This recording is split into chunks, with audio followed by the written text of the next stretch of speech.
What you do? I grew up in Nottingham, and what was it like? I think now compared to London, I think most places are kind of quiet. Come on, Gino. Sorry, guys. It's okay. Gino. It's a big student city, so there's lots going on, but it's more for youth culture, and I wasn't really a part of that growing up. It was when I came to London, then I was interested in the clubs and the music scene and stuff. I lived around just old people. I was the only kid around the area, so I guess I didn't really have a lot of influences when it came to like seeing with the kids and stuff. It was later on, I thought. Shit makes your soul sick. Yeah, penny you wake up like an icy.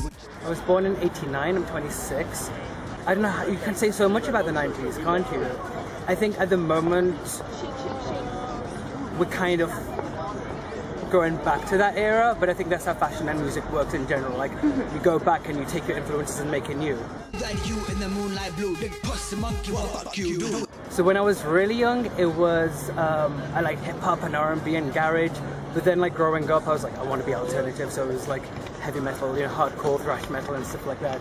And then it turned into Bjork. I found Bjork, and I was like, this woman is so cool and weird, and she's being so alternative without having to stick to a genre. And I think since then, it's been all kinds of electronic music. You know, I'm open. Anything, you know, as long as it's kind of doing something a bit different. So there was the baggy pants, the baggy hip hop pants, and the Nikes. But then after that, it was like full on goth. But I think, you know, everybody goes through like a goth or punk kind of phase. All the spikes, all the makeup, trying to rebel against my parents, you know, doing whatever I could to just annoy them. And I think it's still carried on. They told me I'd grow out of it. And it evolves. I think I like to take it less seriously than I did when I was that age. But yeah, I'm definitely a goth at heart. Fuck you do, who that you in the moonlight. School was horrible, and I just felt so out of place. And you know, I feel better now for going through that, feeling so out of place, because it's made me a lot more stronger in myself.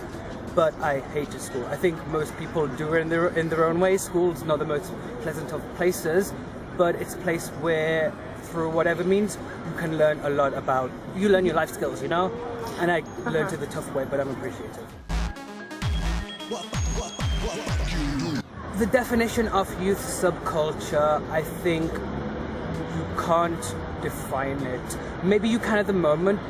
Well, the last few years anyway, because the internet's taken over and people are really connected. Like, people know what's cool in the other cities around the world because of the internet. But I think, like, you just travel the cities. Like, I went to Amsterdam, and there was a whole gaggle of, like, Harajuku goths, and it was so out of place. But I think every big city has its subculture, and I think it varies, whatever the kids are doing.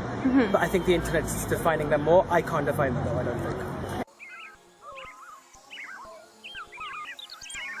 I would say I wasn't, even though where I grew up, being a very studenty city, there were lots of metal clubs and there was lots of goths and punks, and I love that, but I was still kind of, you know, to myself.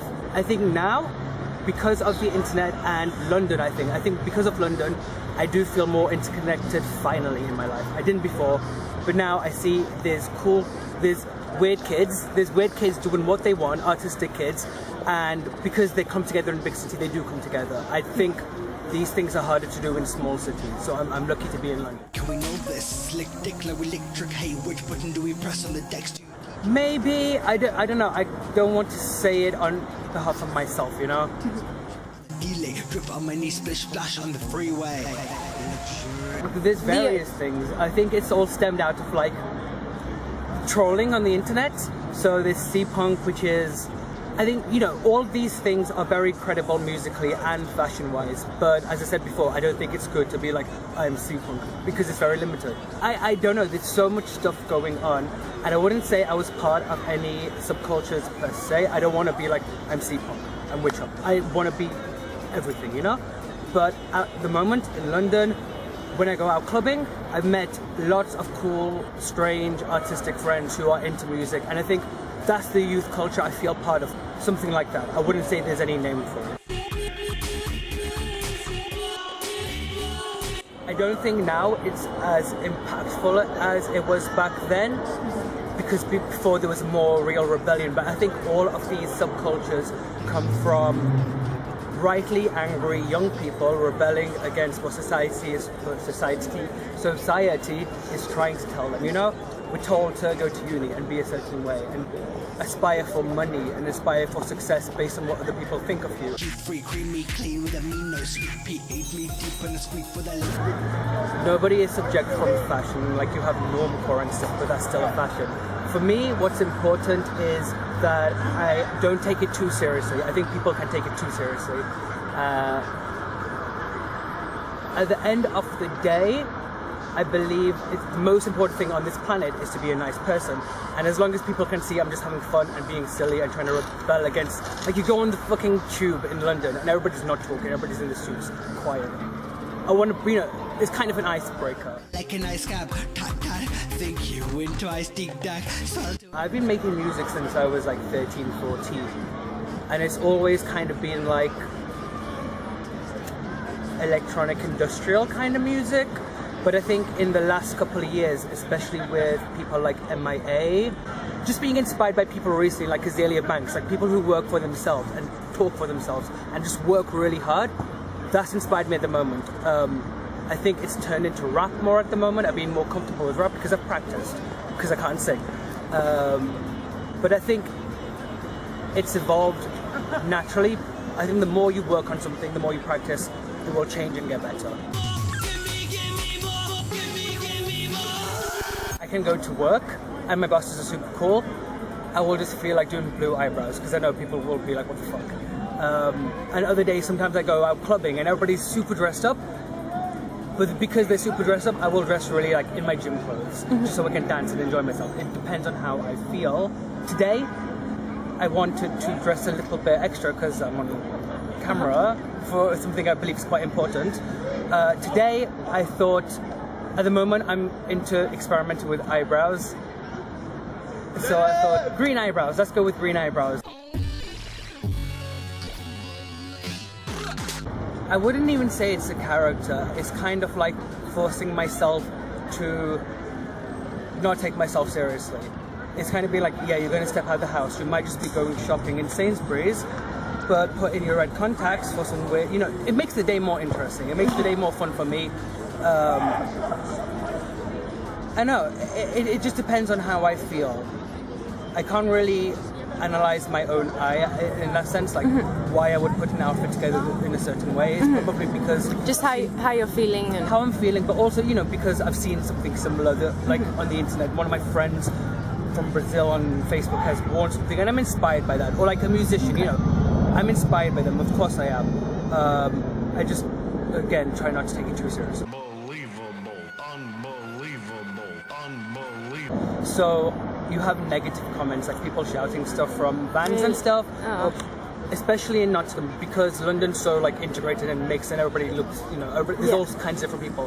When I go back home though, people don't really get it. And a guy came up to me and he was like, what the fuck are you wearing? Why are you wearing those shoes? And he was just looking at me up and down and he goes, are you gay? And I was like, well, yeah. And he goes, in my face, fuck you! And I'm like, what the hell? So there is negative comments, but on the most, it's good. You get people on the tube, like I turn around and I've noticed them like taking a picture of me. I'm like, you can ask me, you know? There's kind of a breach of privacy. People like in vans will go past and take a picture. But I'm on their phone. That's kind of an honor, you know? I'm flattered that you would take, even if it's in a bad way, I don't give a shit. You know, tourists or just random people will ask me for my pic. I don't know, it's all cool, I think. I think the same with my music, you know, any attention you get, whether it's hate or love, it's still energy people are giving to you. And if you question the motives, it's their problem, you know, if it's a bad thing, it's their problem. So at the end of the day, it gives me a bit of love. It's a good attitude to have, I think. Like any attention's good attention. Yeah. To some degree, you know, I don't want somebody to attack me. No. But I'm not asking for that. If they do, what can I do? It's their hate, you know? I'm just happy I'm not feeling that way, that I would judge somebody like that because of fashion. At the end of the day, it's just the way you dress. It could be interesting. It doesn't have to mean anything beyond that, I don't think. But generally, people are quite nice about it.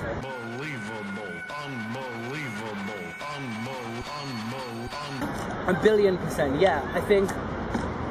I don't think it's a good thing, and I'm saying this, and I'm on Twitter, I'm on Instagram, I'm on Tumblr. I think it's bad. I think people have forgotten to like just be in the moment, you know, like go to the club, go to the bar, restaurant, whatever, enjoy the people you're with, enjoy the food you're eating. You don't need to take a picture of it and waste the time of the people there with you, but at the same time, everybody's doing the same. Everybody's thinking like one step ahead. What will it look like to my friends on Instagram? How can I show them that I'm successful? And what you're wasting is the precious moment, you know? That precious moment. I think the internet's accelerated everything. I think it's diluted things, for sure. I think it's made people stupid, yes. But some beautiful art and styles and creations have come out of it. So it's good and bad, but I think mostly bad.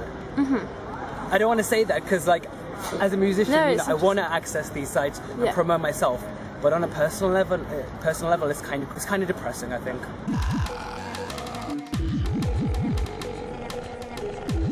Music's a good way of documenting how the generations are feeling. If you look back in time, like the hippies, it was all this peace and love, and you can see it in the music, and it's beautiful.